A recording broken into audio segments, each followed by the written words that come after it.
I co-organize the International Relations Research Colloquium. Today's session is joint with C-PREE's Bradford Energy and Environmental Policy Seminar Series, and we're very thrilled to welcome Kathryn Sikkink, who is the Ryan Family Professor of Human Rights Policy at Harvard Kennedy School. Kathryn works on international norms and institutions, transnational advocacy networks, and the impact of human rights law and policies, as well as transitional justice. She's a prolific and high-impact scholar and has published multiple award-winning books, which include Activists Beyond Borders, Advocacy Networks in International Politics, that was co-authored with Margaret Keck, The Justice Cascade, How Human Rights Prosecutions Are Changing World Politics, as well as Evidence for Hope, Making Human Rights Work in the 21st Century. And her newest book, The Hidden Face of Rights, is based on her Castle lectures, and it argues for diverse actors to embrace responsibilities as a means of more fully implementing human rights. And this is available from Yale University Press, I believe in January 2020. Yes, exactly. That's very exciting. Professor Sikkink holds an MA and a PhD from Columbia University. She's been a Fulbright Scholar. She's a member of the American Philosophical Society, AAAS, and the Council on Foreign Relations, as well as being a member of the editorial board of International Organization. And today, we're delighted to have her speak on the politics of rights and responsibilities for climate change. Welcome. Thank you. Thank you. Well, first, I want to thank Melissa for the introduction. I want to thank Bob Cohane and the IR group and the Environmental Policy group for doing a joint session, because I really welcome the opportunity to speak to both of those groups. This is actually the first talk I'm giving on this topic, first public talk I'm giving on this topic, since the book won't be out until January. And so it's a real opportunity for me to get your feedback as well. Now, as Melissa said, you might be asking, since I'm a scholar of transnational advocacy networks, human rights, transitional justice, norms, you might be asking, what am I doing here talking to you about climate change? And this, again, as Melissa said, comes from the Castle lectures I did at Yale in 2017. And those are lectures on ethics and public policy. The idea, they get published in a short book, and the idea is to keep kind of the conversational tone in the book. So people who did have a chance to take a look at the chapters I sent ahead will note that those are the tone of a lecture, which is what Yale asks for. But that book asks questions about human rights and responsibilities. And some of you are familiar. In fact, I was just talking to Chuck about my latest book, Evidence for Hope. You may know that it's kind of a full-throated defense of human rights law, institutions, and movements from what I consider to be unsubstantiated attacks on legitimacy and effectiveness. But we know that human rights, there is a big compliance gap with human rights. There's a big issue of how human rights can be implemented more effectively. And so this book, if you wish, is perhaps my own critique, though I like to think of it more as being my own map for a way forward of human rights. And the main argument is that in order to fully implement human rights, we are going to have to think more deeply about responsibilities. We're going to think more deeply not only about responsibilities of states. Human rights activists and institutions have always been good about thinking about state responsibilities, but we're going to have to think about responsibilities for a variety of non-state actors. Well, it turns out that this argument is in fact very controversial. I was surprised when I started working on it how much pushback I got. And I got pushback on things like, oh, if you talk about responsibilities, you're letting the state off the hook. Or maybe you are blaming the victim. Or maybe you're ignoring structural causes and you're being naive about the possible importance of agency. Okay? So this is an issue that reopens what international relations scholars have called the agency structure divide. And in that divide, I have often been more on the agentic side, not so much by kind of temperament, but because the kinds of topics I look at. I very often look at norm emergence topics, how issues first get on the agenda, the global agenda. And what my research has suggested over many years to me, looking at many different issues, is that it's very often a quite determined group of individuals and institutions that take an issue from being the unimaginable to being an accepted issue for global governance. But when I started talking about responsibility, when I got this pushback, I actually realized that climate change was a useful, illustrative case. And in the book, I use it as such. I don't pretend to be an expert, a deep expert on climate change, but I found it was a very useful, illustrative issue to think about this tension and this complementarity of rights and responsibilities. And it's useful because people were willing to give you the benefit of the doubt, to at least stay with you a little bit as you argued for the importance of rights and responsibilities. Okay, and also because being here at Princeton, this gives me an opportunity to continue a long conversation I've had. I've had a long discussion over many years with Bob, and I just assigned this article that Bob and Michael Oppenheimer did, and I got very caught by this paragraph. One is because it's very evocative, first, this notion that the Paris Agreement by itself accomplishes little, but it opens a locked door, and that door is a bit ajar. So this is a very interesting metaphor, and we need to push hard to carry us through.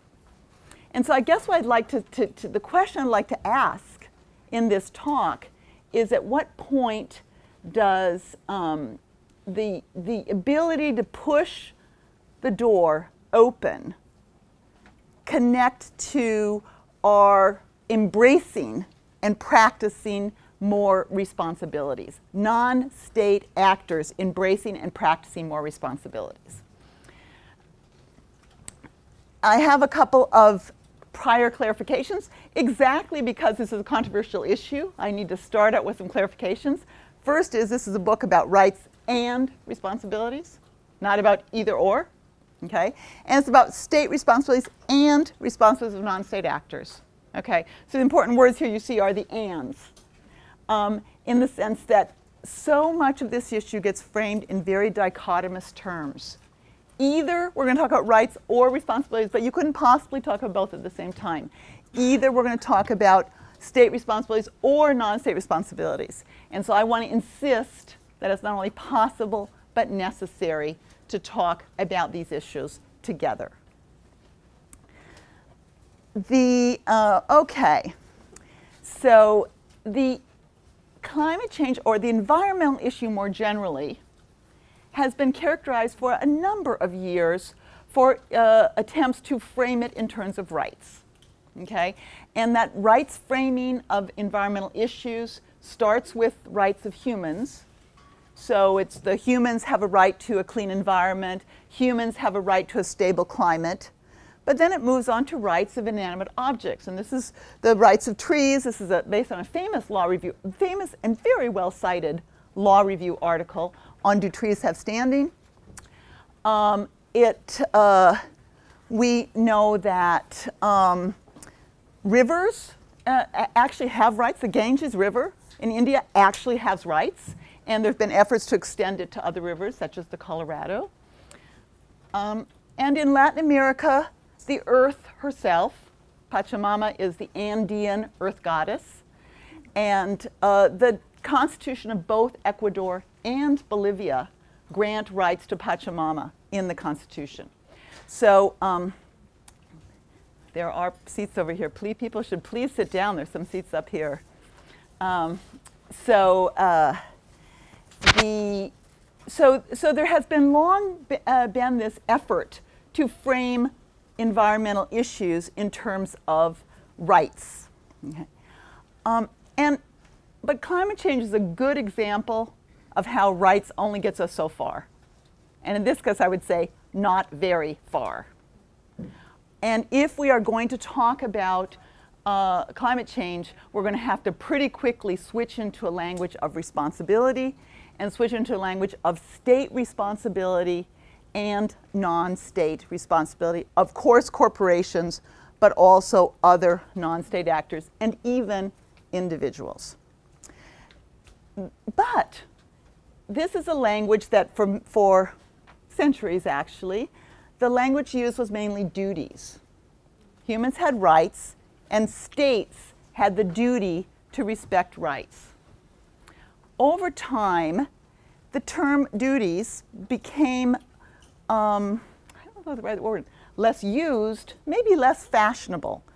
And so if you look, for example, at an engram of, this is from, I can't see this, from 1800, you see that during the 19th century, the early 20th century, duties and rights were used with sort of almost equal frequency and often used together. And that somewhere in the early 20th century, and certainly by 1940 here, where the Universal Declaration of Human Rights is written, there begins to be a divergence, and duties become less mentioned, and rights take off, right? And people, it's for good reason we talk about living in the age of rights.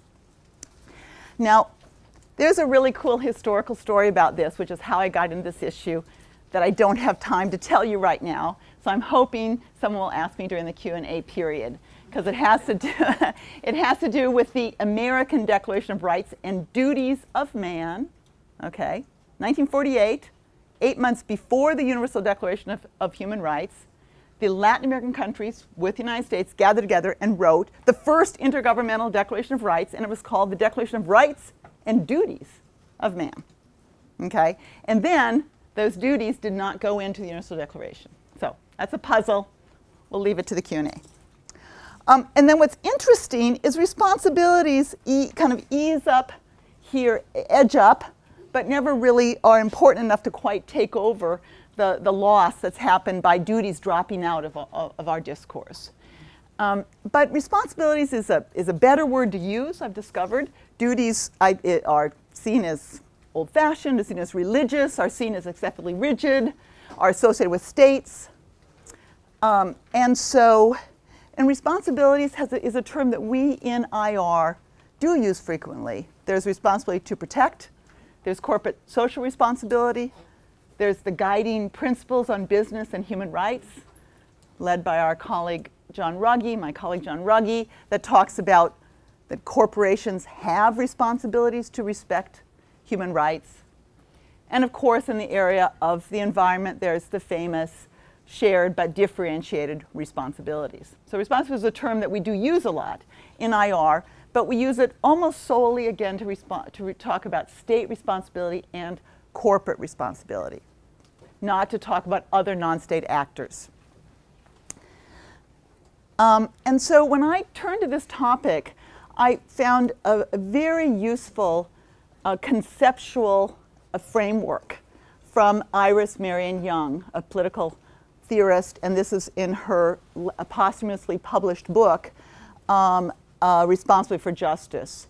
And Young really helped me with a think about this issue in very useful ways. And in particular, Young has something she calls a social connection model of responsibility.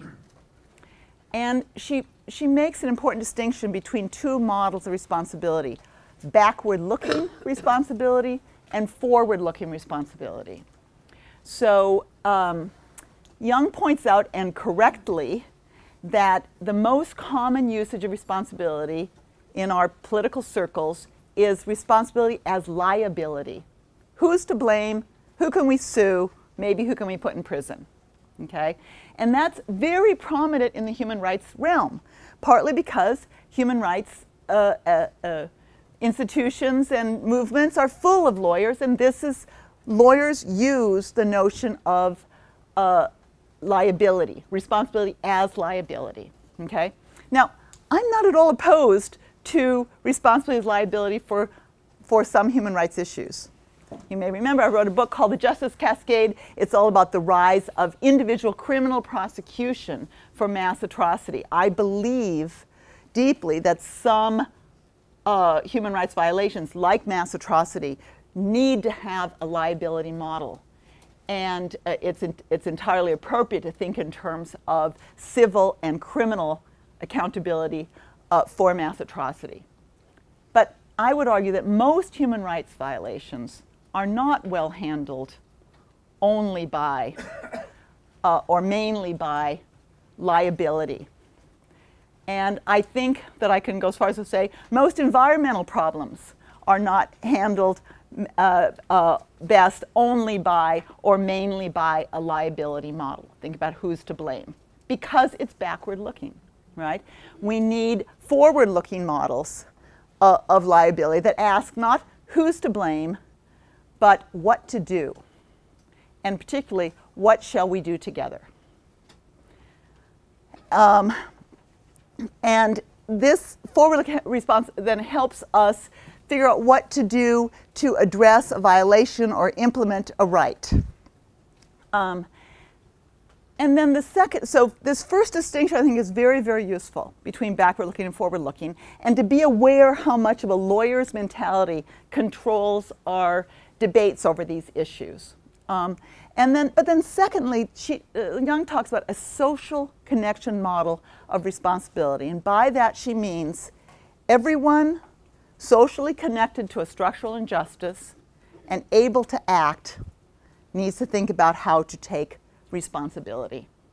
Not just those people who are to blame. Everyone socially connected to a structural injustice and able to act needs to take responsibility. And it seems to me that we have arrived at the point in the world of climate change where that is where we need to be, at a social connection model of responsibility. Which is not to say that, you know, there's of course is going to be liability, there's of course going to be blame, there are going to be lawsuits, etc. But we can't only rely on liability. We need something more forward-looking, more ambitious, that encompasses more people and organizations. But Young points out first that this is not, because it's not a legal model, it's an ethical and political model. It's about ethical and political responsibility, not about legal responsibility. And as such, it is discretionary. So the first thing when you start talking about non-state responsibility is you have this kind of terrible sense of almost being overwhelmed. There are limitless responsibilities for structural injustice that face us in the world. Okay? And so Young makes this, I think, very crucial point. If we're talking about ethical and political action, we have discretion, and it is up to the agents who have responsibility to decide what to do to discharge that within the limits of other moral considerations, right? But you could say that she doesn't just leave us there. She gives us some additional parameters, which she calls parameters, so there's no firm set of rules, but there are these parameters that agents can use for reasoning about their actions, and that we can use for reasoning about how, who should be taking responsibility. And those parameters are power, privilege, interest, and collective ability. And I'm focused in this book very much on the first two, power and privilege. And in fact, this is in fact a book written for the privileged. Written for the privileged. Because I believe, with Young, I believe that the privileged have special responsibilities, and particularly in the area of climate change. Now, okay. I believe that this model of responsibility is particularly useful for human rights issues that have decentralized compliance decisions. So this is a distinction we've used in IR for a while. And so, for example, when Beth Simmons in her book Mobilizing for Human Rights is talking about compliance with human rights, she says, if it's a centralized compliance decision like capital punishment, okay, it has a different compliance it has a different pattern compliance than a decentralized compliance. So if the US Supreme Court decides tomorrow that capital punishment is a violation of our Constitution, it's not going to happen, but if they decide tomorrow, literally the compliance would be quite straightforward and quite settled, okay? But many human rights violations are extremely decentralized. So example, like torture. Torture can happen in any police precinct. So even a government that really has intentions of abolishing torture, torture can continue and is much harder to get compliance. There was a famous precinct in Chicago for many, many years that was carrying out torture in the United States because of leadership there.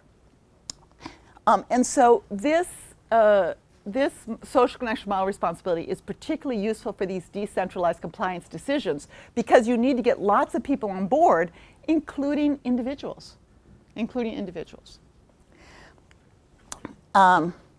Okay, so just looking about privilege and climate change. This is just a visual thing of something that we've heard a lot, that the richest 10% in the world are responsible for about half of total lifestyle consumption emissions, okay?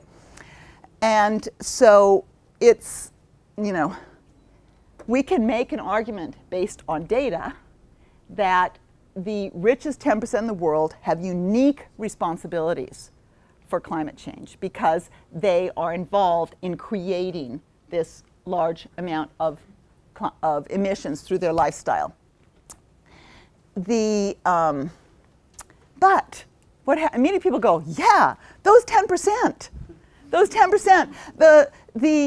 businessmen who fly business class to London, once a week, okay? But if you do the research on who are the top 10%, there's some differences about it, but basically around $100,000 of assets puts you into the top wealthy 10%. Some people argue as low as $68,000 of assets. But let's use a higher figure, $100,000 assets. What it means is, we are the 10%. I don't mean everyone in this room because there's students here. but I can tell you, everyone that lives in Cambridge or Princeton, everyone that owns a house in Cambridge or Princeton, like way over the top of so there's a lot of kind of wanting to avoid the notion that we're part of this privileged group. And I just wanted to say that this, incorporates many people in circles that many of us move in. And so it's not them, it's us when we talk about this. Okay, so I want to leave plenty of time for a question and answer, so I'm going to be moving towards the end, but we can develop these more in the Q&A period. But I want to say some people are stepping up and taking responsibility, and it's the young. So actually not the most powerful, not the most privileged, but many of the young, and trying to tell us, they're trying to teach us a lesson. And the lesson they're trying to teach us is partly a lesson about our responsibility, okay? But even the young are mainly focused on their governments, okay? So they're sitting in front of parliaments in Europe, and they're trying to ask their governments to do more. They're sitting in front of the UN and trying to ask the UN to do more, okay? And their parents are worried. If you talk to European parents, like the kids aren't going to school on Friday, and the tests are given on Friday, and what's going to happen to their futures, because they're not taking their tests and they won't be able to get into college. And so I actually think that these kids need to be more strategic about responsibility. They need to be negotiating with their quite privileged parents, some of them, okay? They need to say, you want me in school on Friday, taking a test? Let's talk about your lifestyle. What are you going to do? So yeah, you want me to do something for you, you do something for me. Let's talk about lifestyle issues, okay? There is some suggestion that there's a bit of a move towards people being willing and interested in thinking more about responsibility for climate change. This is a relatively small poll. It's like 1,500 people. So I'm just saying it's very suggestive. But it is suggestive that, not surprisingly, people think corporations have a great deal of responsibility, but they've got individual people up here, and they have other, state government officials, local government officials as well, recognizing that non-state actors, non-corporate actors also may bear some responsibility. And among those actors, they're talking about another kind of responsibility, and that's responsibility to vote.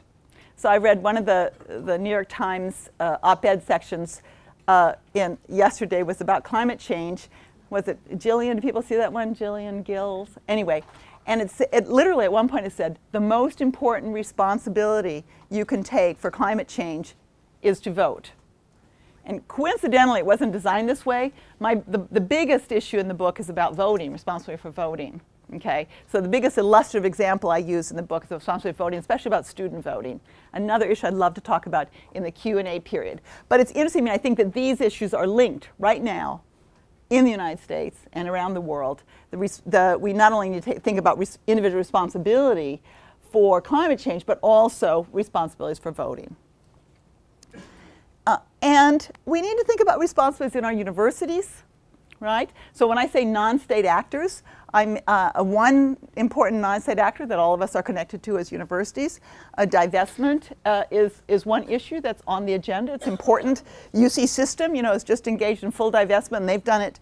I mean, some of you will know more about this, but they've done it saying, we don't anticipate that we're going to take an economic blow at all by doing this.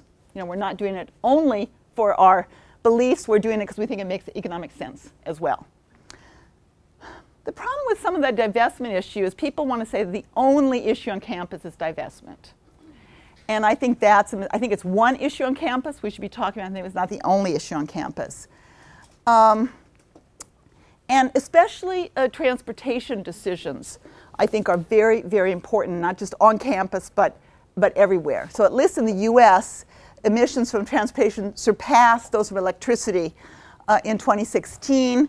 And so a quarter of all of our greenhouse emissions are linked to decisions about whether and what to drive. Okay? And so when we're thinking about what to do on campus, we need to think that what to do more generally in our lives, in our communities, these transportation decisions are very important. And one of the studies that I do rely on in this book, which it's a macro-analysis study trying to synthesize everything we know about lifestyle. And it says, what are the most important things you can do? It starts with saying, have one less child. It's been very criticized for that as a category error, right? As if, do my emissions get charged to my parents, But the second thing they say is you can go for a year without a car. And the third thing is you can cancel one transatlantic plane trip. One. That's the third thing in this study of the most effective things you can do for climate change. The fourth thing is the plant-based diet. So above a plant-based diet, for this study at least, is cancel one transatlantic plane trip. There's lots of other lists. I know you've all seen them. People do disagree about exactly the order that you would do things in. Food waste is very big on one list. Educating girls and women is very big on another list. But I'm pretty sure that's just another way of saying have one less child. But everyone seems to agree that, again, in these university communities, at least that we move in, travel is a huge issue. And we are not thinking about it as a university issue. So we have a Harvard task force on climate change. One of the leaders there is a climate scientist, a colleague of mine at the Harvard Kennedy School named Bill Clark. Bill Clark came and talked to the Harvard Kennedy School faculty. And he said, okay, the good news is that we've gone really a long way. And I know Nan Cohen knows a lot about this because she's been a real leader in our corporation at Harvard. We've really gone a long way at Harvard with our buildings. We've really gone a long way with composting, with recycling, and so we've really kind of reached limits of what we can do on some of the building issues, some of the compost, some of the recycling issues. He goes, now we've got the next frontier, and the next frontier is investment. It's an endowment question, but not only the endowment question. People thinking about their own investment portfolios as well. Travel, the travel issue. And food. Very interesting food issues, including food waste. And then he said, and I love this, he goes, okay, I know talking to a group of Harvard faculty and mentioning that you might try to take away your travel is like telling a group of gun owners that you will take away your guns. And I assume it's the same way at Princeton. Everyone wants to talk about, the university should divest. No one wants to talk about the percentage of emissions created by the collective travel of our faculty and all the guests we bring to campus, right? We're not thinking about that at all. And yet, so we're trying to begin at Harvard, at the Harvard Kennedy School, we're trying to begin a voluntary pledge system where we start saying maybe we would pledge to do one less international trip or the equivalent a year, right? You can ask questions about that. But voluntary, this goes to Iris Young, discretionary part of it. But it's really been a useful education tool for me because I counted my trips, and you don't want to know. And then I thought, which ones can I give up? And it's not easy.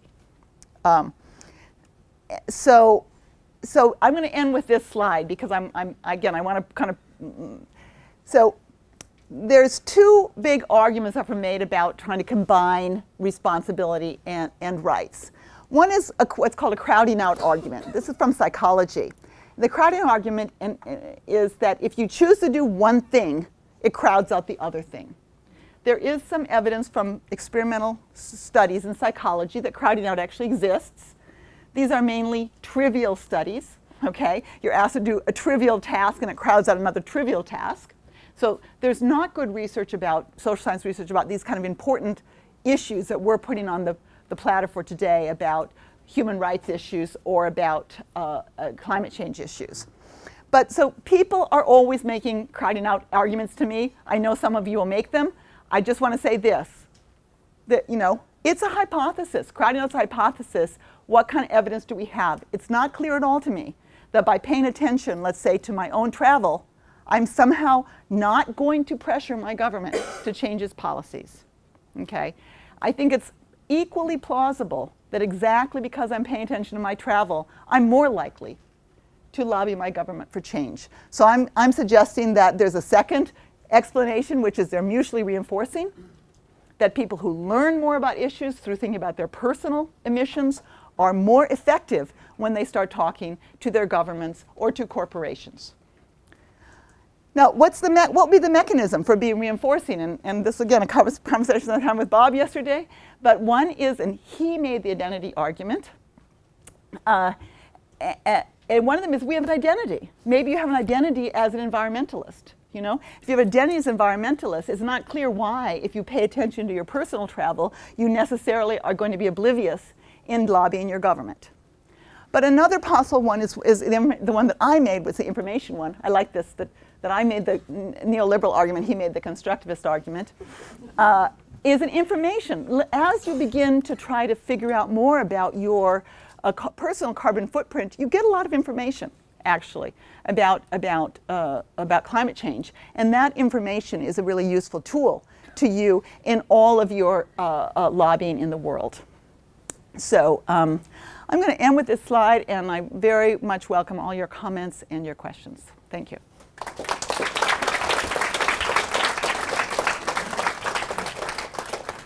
All right, so I'm going to chair the Q&A. So since we're joint today, when I call you, can you just briefly introduce yourself and then succeed to the question? I'll keep a list, so just catch my eye. All right. Denise. I'm Denise Niehaus, professor in the Woodrow Wilson School and environmental engineering here. I just wanted to say that Princeton is actually taking more responsibility now. I was just asked to chair the new committee on Scope 3 emissions, which are going to be looking at commuting and air travel. Mm-hmm. So there is an initiative to consider that here in this very serious way. Great. And so one thing that we're trying to think about too is what about offsets? You know, because one thing is to say, okay, can we reduce travel, and especially can we substitute video conferencing for travel? You know, so again, Bill Clark gave the argument. He goes, I got invited to a conference in Singapore on climate change, a one-day conference in Singapore on climate change. We're flying everyone in, right? And he said, no, I'll video conference. And they said, that's going to be 2 in the morning. You know, and it's like, he goes, let's get this straight. I'm going to travel 20 hours to Singapore, or I'm going to get up at 1 in the morning to talk to you at 2 in the morning. You know, what's better? So yes, and then the second thing is offsets. And really, our universities are not, and our institutions are not thinking seriously enough about offsets. Offsets are controversial and complex, but there are 3 offset certification schemes going on. So it's not, you know, you don't have to necessarily buy into a dicey offset. You can get information about which offsets are most credible. And so I've got my global governance class. I've got a task force working on what should be the offset policy for the Kennedy School, for example. So that's another thing I think we need to be moving towards. Great. Gary? Hi, I'm Gary Bass in the Woodrow Wilson School. Kathryn, thank you for this. This is fascinating. I was wondering if there are other frameworks that you think might be helpful beyond rights, that maybe if there's a problem with rights that we should be thinking of other ones. And I was thinking of Matthias Rissa, talking to your colleague, talking about common ownership of the earth going back to Grotius, Yeah. sort of the 17th century tradition. I wonder if that has value, or Amy Gutman has talked about responsible stewardship. I wonder if any of those are helpful to you or rejected for a reason. Right. Sort of. Yeah, it's a good question, Gary. I think it's more that, you know, what were my purposes in turning to climate change? I'm trying to talk to people who work on rights and who care deeply about rights. I'm trying to talk to them about responsibility. Okay, so in some ways, if you wish, I'm using climate change as a way to get my foot in the door to try to talk to my colleagues about rights, because people who work on rights are more resistant to talking responsibility than people who work on climate change. Okay, so that's a good question, but for me it's useful that people are thinking about climate change in a rights framework, because it lets me bring it in to my discussion around rights. David? David Wilco in the Woodrow Wilson School and the Department of Ecology and Evolutionary Biology. And this question relates to transportation. It may be too much in the weeds, but if you imagine people reducing their trips, empty seats on a plane presumably save the emissions of greenhouse gases by having a lighter plane. But the real benefits would come with fewer flights. Right. Do you know if anyone has calculated the levels of participation of different sectors that would be necessary to actually cause a net reduction in the number of flights? I do not know that. Okay, and I thought, and it's a good question, and I'd be interested in knowing. What I can say is the more, you know, you started out with a less interesting question, which is, the flight's going to go anyway, so why do you care? Which people say, right? And I know you didn't say that. And you know, the answer, of course, is this is not a short-term solution. It's not going to stop the flight that leaves, the one that you were going to take, right? This is a long-term solution, and eventually, yes, you know, here I'm expressing my belief in supply and demand. You know, I do believe that that if demand reduces enough, that supply will reduce. But I do not have any privileged information about when exactly that would happen. In the front, please. Yeah. Elke Weber, I'm a professor in psychology and also Woodrow Wilson and the Deniers Center. And we actually do research on your kind of distinctions here. Okay. And so I think sort of one way in which people make decisions, or one way in which sort of you either end up with crowding out or with mutual reinforcing actions at the individual level and at the state level, is how people make that decision, the initial decision about contributing themselves. And so if you make it out of fear or out of guilt, you know, based on some negative emotion, then the chances are the flag will go down because you've done your bit now and the negative emotion has been removed.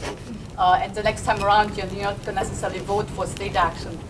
On the other hand, and this gets to the point, Bob's point about identity, if you make it out of a sense of obligation and out of sort of the kind of things that people like you do, then the initial decision actually reinforces that identity, and then the next time around, you're more likely to actually sort of engage in that belief, in that action.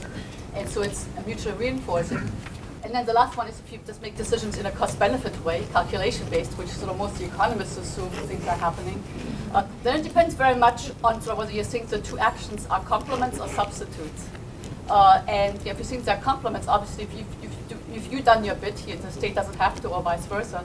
But if you think the wedges approach, that the drop has advanced, and reinforce that story, then people will think that actions on the two levels will reinforce each other, and you're more likely going to do it. So yeah, it's a fascinating talk, and thank you so much. Yeah, no, and it's great. So would you be willing to send me some citations on that? So I mean, I've read the crowding out, a little bit of the crowding out literature because it was used by people working in the human rights realm for a book chapter in the persistent power of human rights, but they kept using citing the psychology, and said, no, we want you to cite actual examples from human rights in the world, and we couldn't get enough of them. And so that's when I began to suspect that it wasn't. But I think you're it's very, very interesting that if people are doing it only out of shame, then it will be different than out of identity or even out of information. Great. So yeah, I really appreciate that. Helen? Yeah, so the beginning of your talk, it suggested that there are quite a few problems, right, of trying to get kind of moral sort of buy-in to this. And I mean, one of the, perhaps not alternatives, but I guess alternatives in some way is obviously through creating incentives that, you know, the way the economists are talking about in carbon taxes and things like this. And I guess I wondered if you know, how you think about that whole side of things in relation to this more moral kind of... Right. Yeah. So one is, I'm completely in favor of incentives, okay? But I think incentives aren't enough.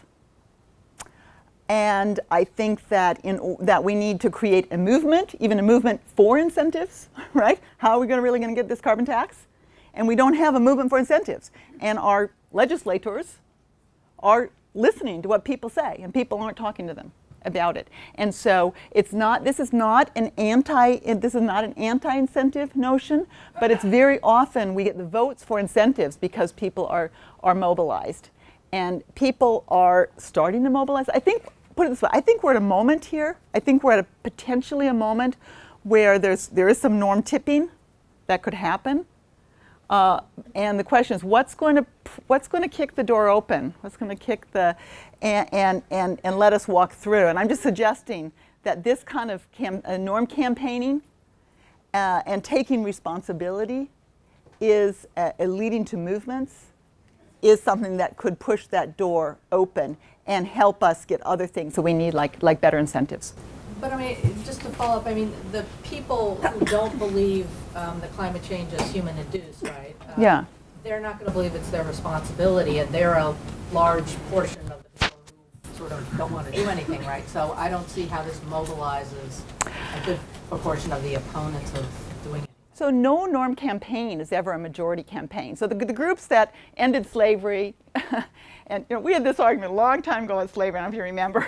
Do you? You know. But you know, no, slavery was ended at the height of its profitability by groups with moral fervor, okay, and not majoritarian groups, you know. But yeah, groups that, you know, groups that were the swing votes in the Parliament, in the British Parliament, right? We know that from that cool article on the saintly log roll, the IO article on the saintly log roll. Okay, so it just so happened that the saints, the anti-slavery people, were the swing votes in the Parliament, and they insisted on anti-slavery stuff in order to be part of the coalition, and that swung the day. Okay, so these groups tend not to be majoritarian groups, but they tend to be groups that can make a difference in politics. So I've never pretended or believed, no, we're not going to convince Trump voters to take responsibility. But if there were a big movement that were demanding this, a bigger movement, the kind of thing we saw in the strike, you know, then that could start changing the calculus that politicians are making. The third from back in the white. Yeah. Yes. Nice. Oh, in the white. white. Yes. Okay. So I thank you so much for this. My name is Alicia Cooperman. I'm a postdoc, political scientist, but a postdoc at the Andlinger Center. And I wanted to come back to what you said about student activism. And so in your framework, you're pointing out the powerful and the privilege parameters that she proposes. One of the other parameters was interest. And I don't know exactly what she meant by interest. Yeah. Maybe you could speak to that, because it seems like that's driving the students more. Mm-hmm. This is in my own interest for my lifetime to try to do this, especially in a moment in time, or often in general, a backlash against notions of power and privilege. Yeah. This is all relative. I'm not as rich as my neighbor, so don't call me powerful, don't call me privileged, and you know, kind of saying in Cambridge or Princeton, if you have a house that's big enough, then this house is you. Like the backlash against that, instead framing this in the interest. And so I was wondering why you picked those two parameters and how do you see that fitting in? Okay, so yes, Young, actually, in her book, she uses the issue of sweatshops and supply chains, the anti-sweatshop movement, to illustrate her parameters. And she actually says even her notion of privilege is not just privilege in the wealthy sense, but it's also privilege with regard to your position, right? And she says that students in the sweatshop campaign, especially around logos, right, were privileged because they could demand that their institutions do more to clean up the supply chain of the Princeton sweatshirts, right? And so yes, even privilege doesn't necessarily mean wealth. It may mean being positioned in such a way. But yes, interest and collective ability then allow for other folks coming in. And when I went to the climate strike, I could not believe how many people literally said, "Why should I be in school? I won't be alive." I mean, so young people are thinking about it, I think, unrealistically, right, as their lives.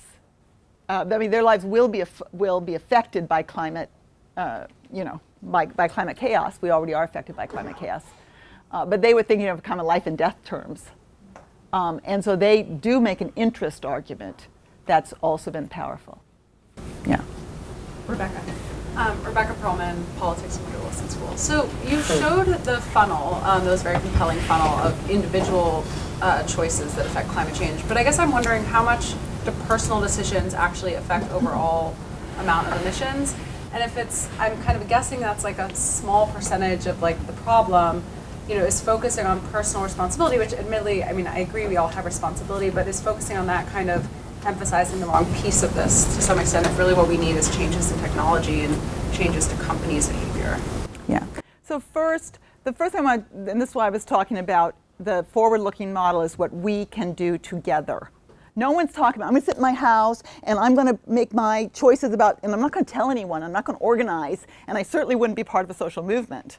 Okay? So no, it's not, so personal responsibility is just a starting point for people to coordinate. So this is why we're coordinating at Harvard, the faculty are coordinating at Harvard. Well, I think the issue is that Harvard travel is as much as a third what we've done with all of our buildings.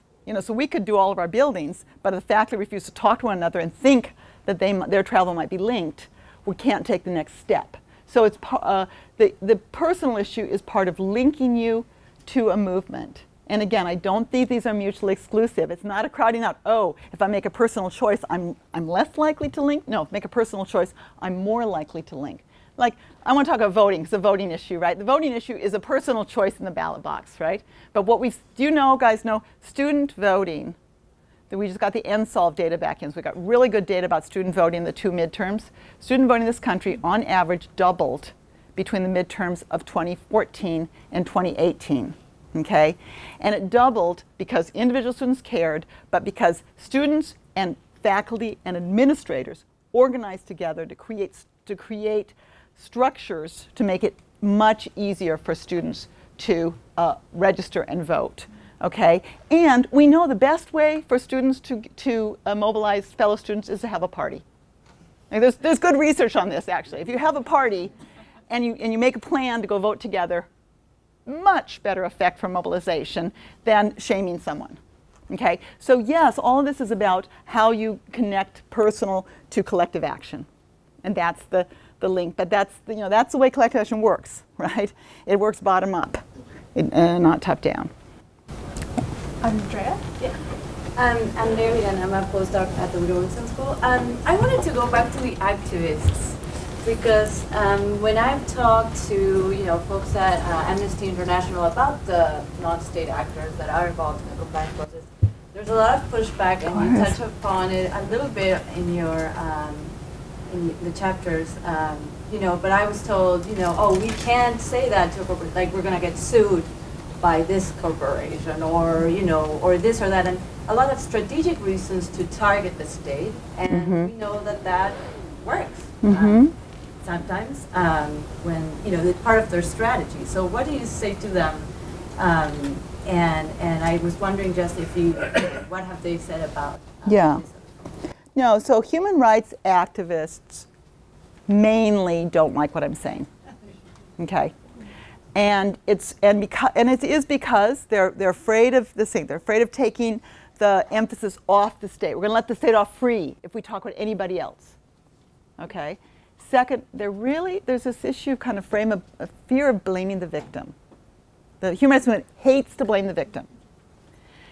And so, like voting, if you talk about saying, there is voter suppression in this country, and some people who don't vote are suppressed. Those are victims of voter suppression. Okay, and so therefore we shouldn't talk at all about voting responsibility. Okay. Now, I did focus groups a year ago last May with Harvard undergraduates, and I can tell you that the main thing they said was, it's complicated, it's hard, I'm busy, I have a problem set due, and where do you find a stamp anyway? And so I was doing I was doing focus. I wanted to speak, and I wanted to say, you guys are some of the smartest young people in this country. If you can get into Harvard, you can figure out how to vote, right? But I didn't say that. And okay, and then I realized, and here, everyone is helping those students get into Harvard or Princeton. They're high school teachers, they're high school counselors, they're teachers who are hiring them tutors, they're neighbors who are budding in their business, right? We as a community help young people get into prestigious universities. We don't help them vote. For various reasons, we've decided that voting is some kind of private decision. Getting into Yale is not a private decision. Voting is a private decision, okay? Why that is, I don't know. And that it's bad manners to ask young people, are you registered? Can I help you register? Do you know how, so I decided that again, we need a collective response to help people exercise their responsibility here. And while some of it, and some of them are victims of suppression, most of them, they're really busy, and it is complicated to vote in this country, and they just haven't put their minds to it, and they need some help. And guess what, professors? Okay. Political science professors, traditionally, I don't know in this room, traditionally, have normally just thought it's not at all an appropriate topic to talk in your political science class about how to vote. Not who to vote for. Of course, we don't talk about who to vote for. About how to vote, the mechanics of voting. Okay? Either we assume that our students know, and I promise you, they don't. Okay? Or we think it's not our business. It's not what we do. And I think that's been a grave mistake.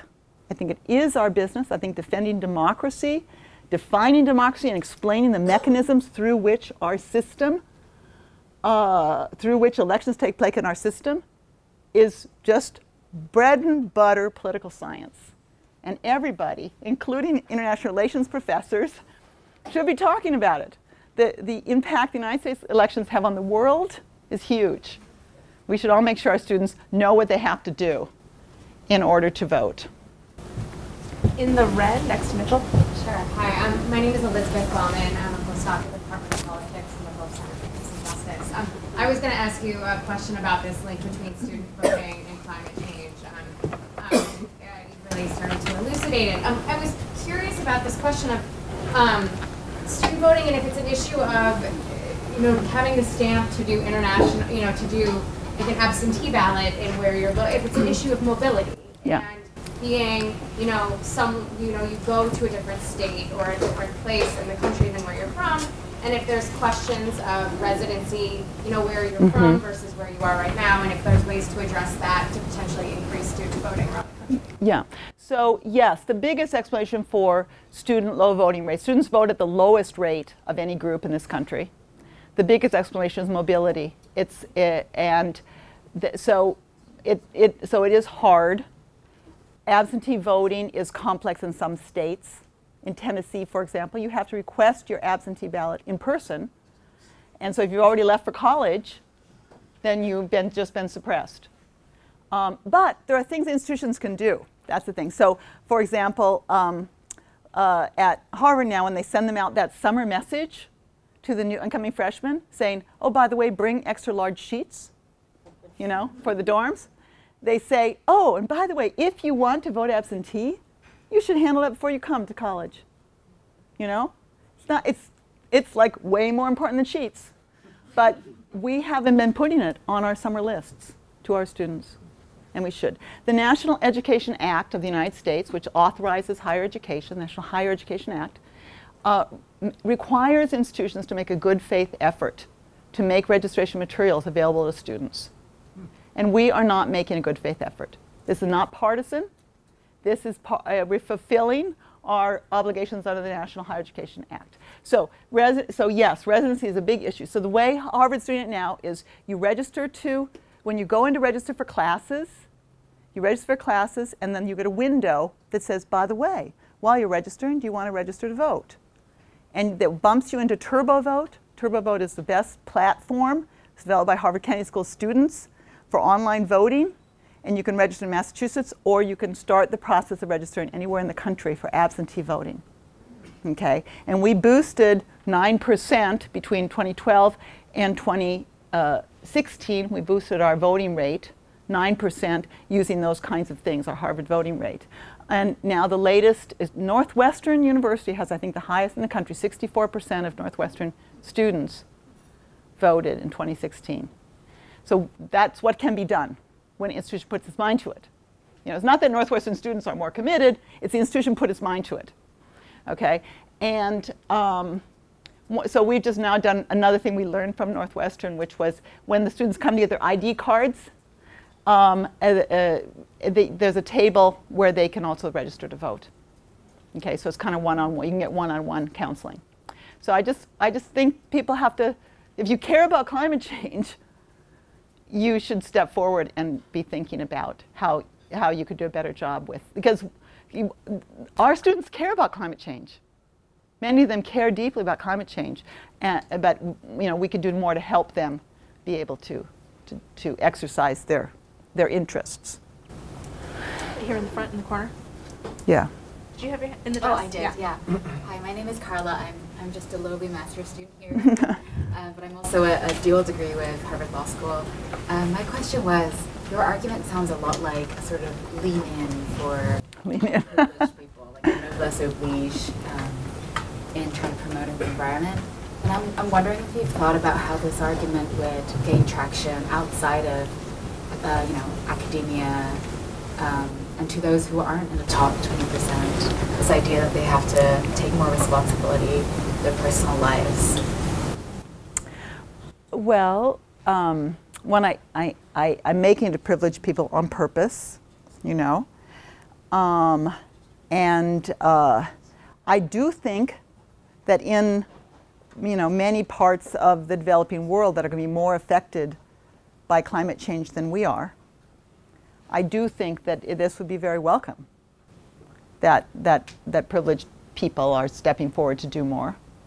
So is it mostly targeted at privileged people? It's So, not meant to be a societal. Yeah, so my book, actually, and my book is, for various reasons, partly because I got into looking at this voting thing on campus, right?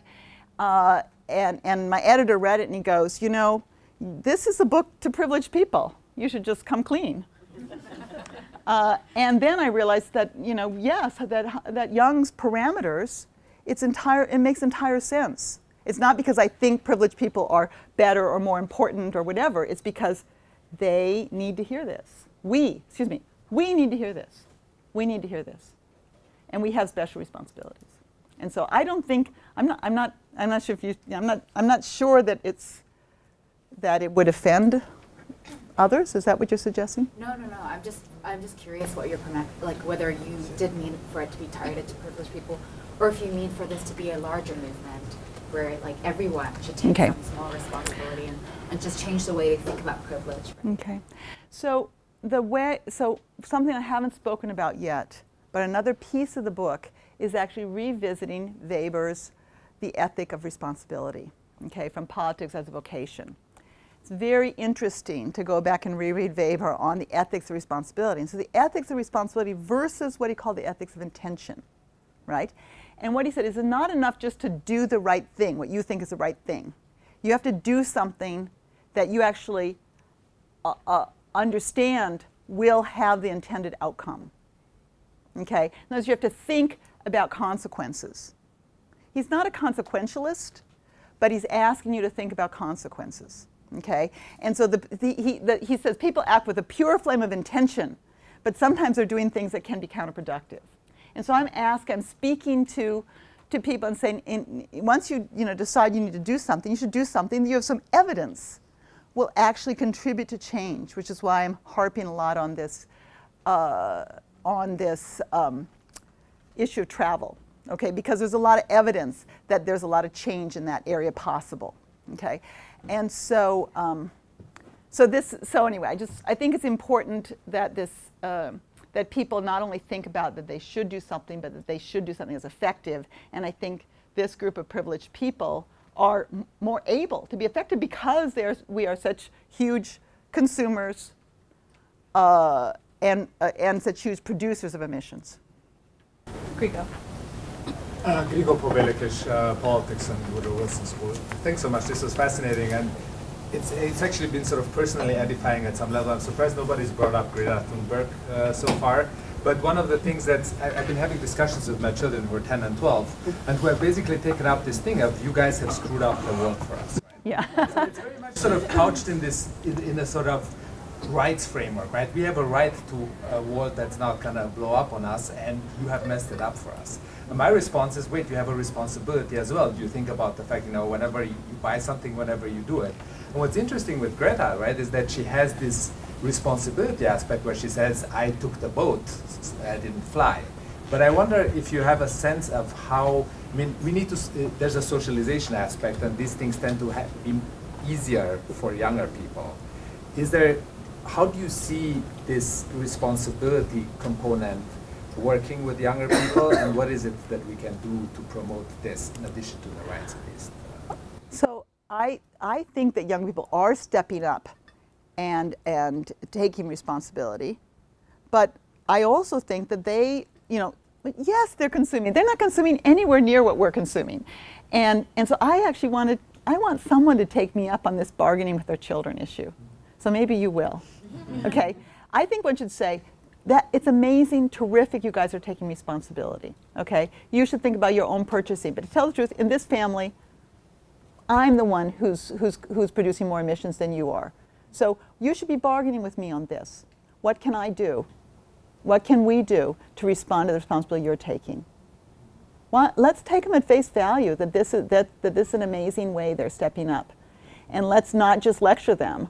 Let's say, okay, I want to follow what the suggestions you're making by trying to do something myself. All the way in the back. My name is Kathryn Sikkink. I'm a postdoc from Civil and Environment Engineering. Thanks for really emphasize that a lot of what we're talking about is to the privileged people, which is kind of not only like their reach, but their voice can be more heard to a lot of extent. And my question is about the rights and responsibility of privileged people or people in developed countries are very different versus people in developing countries. And I have already seen, I'm from China, and I've already seen some of the conflict in terms of development and environment protection, climate change. So broadly, how you dealing with the conflict in terms of people in Western countries, they are demanding for a lot of actions to protect the planet, fight against climate change. But a lot of people, not just like China has taken off a huge responsibility now, but in other developing countries, what their rights to survive in a colonial future, there is also their rights, their responsibility. There's conflict at this moment. What's your thought about it? So one is, yes, I think we do need to think about special responsibilities that more developed countries have. Okay. Second, the 10% wealthiest people in the world are not all in the wealthiest countries. Okay. So the 10 wealthiest are spread around the world, and as you know, China and India have a chunk of this. Okay. So I think it's important to stop only talking about it as if countries were the main main actors here, and to realize that we have to think about not just countries, but also privileged groups wherever they are. There's a rise in inequality within countries in the world, And that rise in inequality has meant that there are smaller but quite privileged groups in many countries of the world. And I would argue that all of those privileged groups have these kind of responsibilities, not only privileged people in the West. Jim. My name is Jim. I'm a postdoc at Niehaus. In a previous life, I was responsible for spearheading and doing the analysis to convince a consulting firm in Manhattan to adopt video conferencing. And one thing that was very challenging in that was they, despite being card-carrying progressives, immediately the second it was NIMBYism all over them, right? And so one powerful tool I found, and one that really resonates on this slide, is the role that information played in actually overcoming that NIMBYism, calculating the carbon emissions, calculating in dollar terms what a video conference would cost, and actually doing that risk analysis, right? As another example of that type of power, you came here, and I'm very certain all of us can easily see the value in that offsetting whatever the costs were for you coming here. I came on train. I came by train. Even had you come by plane, I would still argue that was worth it in the sense of you've changed enough people's minds into where maybe one or two of us will not fly this year. But all of that relies on a decidedly non-dogmatic tool, right? That type of information requires an appreciation for the countervailing costs and benefits. Yeah. And I was wondering if you could talk a little bit about it. There seems to be a tension in the way you responded to some of the questions. How do you see that tension? Is it purely dogmatism? Is it purely a norm change? Or is there a role to be played by a more conventional, enumerate all the costs and benefits and allow there to be benefits associated with these types of behaviors? No, I think of course we need to talk about the costs and benefits, okay? And it's not complex, lowering travel, but it kind of depends. Like when I did my last travel, 15 trips a year, that's personal and last year, 15 trips, personal and work, 5 of them international, 1 to China. Okay, put that in your carbon footprint calculator and figure out what happens. And it's like, it's just unacceptable. So I'm saying my own flying behavior last year, okay, was unacceptable. And so then you look and you realize, some of these I really didn't need to do them. And not only that, the quality of my intellectual life and the quality of the intellectual life of the places I went was not dramatically improved. And not only that, the quality of my life would be better if I flew less. Okay. So I do think that the cost and benefit when we do it, I think it should cost of like, what if we stayed home more? What if we talked to our colleagues instead of only colleagues at other institutions? What if we talk more to our students because we're not flying all over the world? And so I think that, and what if I just was more tranquil? But there are hard choices. My father died, my mother lives in Portland. Going to Portland is like going to, you might as well go to Europe. It's it's farther than Lisbon, I'd like to see her 3 times a year. Okay, already it's a big thing. I work on Latin America. I'm getting ready to go my sabbatical in the Southern Cone. I'm trying to protect that. So I'm not pretending any of this is easy. All I'm saying is people should make your trips for last year. You've got to do for your taxes anyway. Look at them and say, which of these I could have cheerfully given up, and why did I why did I agree to too much travel? And I think we should start there, which is just win-win. And then eventually we're going to get down to the really hard decisions. And I'm going to have as hard a time as everybody on that. Sophie Meunier, Woodrow Wilson School. I wanted to follow up on Helen's point about the people who don't believe this is an actual problem, and link that to the issue of identity. Well, those people, and many of whom probably are in those 10% of most privileged overall, those people who actually make it part of their identity to, on the contrary, go against the responsibilities that you're mentioning. I'm thinking about the whole plastic straw issues, which has become like this marker of political identity, of people who are going to, on purpose, go and buy a big car that emits a lot of Yeah. So how do you bring these people in if that becomes a part of their own identity? Right. Well, one is, what are the percent? What do we know about the number of people in this country who are actually climate deniers? What percentage of the U.S. population do we think are climate deniers? About 15. About 15%? Okay. So the one point I'm making is, I'm not talking to climate deniers here. Okay. In the sense that I don't have any hope of bringing climate deniers into this movement. Okay. But we don't. If you could get. 85% is like way more than I ever think. I think the other thing, if you get 15% of the American population deeply committed to a politics of responsibility around climate change, think you could already start shaking things up. Okay, and so I just sort of feel like that's not the group we're trying to reach. Bob. Just one comment about travel by academics. Mm-hmm. My supposition about this is the reason we travel longer rather than shorter distances is that we believe, most of us believe, that it's higher prestige to be invited to come farther because the host pays more. And therefore, we don't go to Rutgers and talk, but I might go to Kazakhstan. I didn't go to Kazakhstan. So it seems to me that's the problem we have to face. That because it is true that it's striking that academics talk to people at other institutions, often institutions that aren't as good as their own, and don't talk to their own colleagues. Mm-hmm. I think it's a status issue. I think our whole academic life is driven by status, much more than money. People are status seekers, and a mark of status is you're invited on to give lots of talks far away. Yeah. We have to stop that. Okay. So I agree with you. There's a lot of status, and I've actually even had to have you ever found yourself saying, oh, but I have to go to Istanbul, and then I have to go to Lisbon, and you have to start editing that out, saying, no, they don't need to know. Why am I saying that? I'm saying it because I associate some kind of cosmopolitanism, whatever. But, okay, but I'm actually, so I'm sorry, but I came from a small Midwestern town that I wanted to escape. And for me, travel was an escape. And there was no way you could get too much travel because it was an escape into cosmopolitanism. And so sometimes it's deeper than just status seeking. And sometimes it's literally saying that travel has an aura.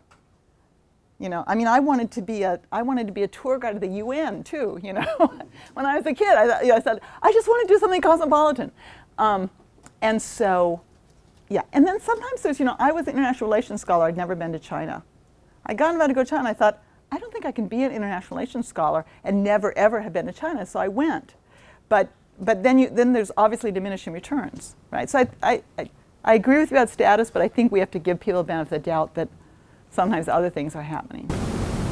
So with apologies to those of you who are on my list that I didn't get to, we are out of time, so please join me in thanking Professor Sikkink for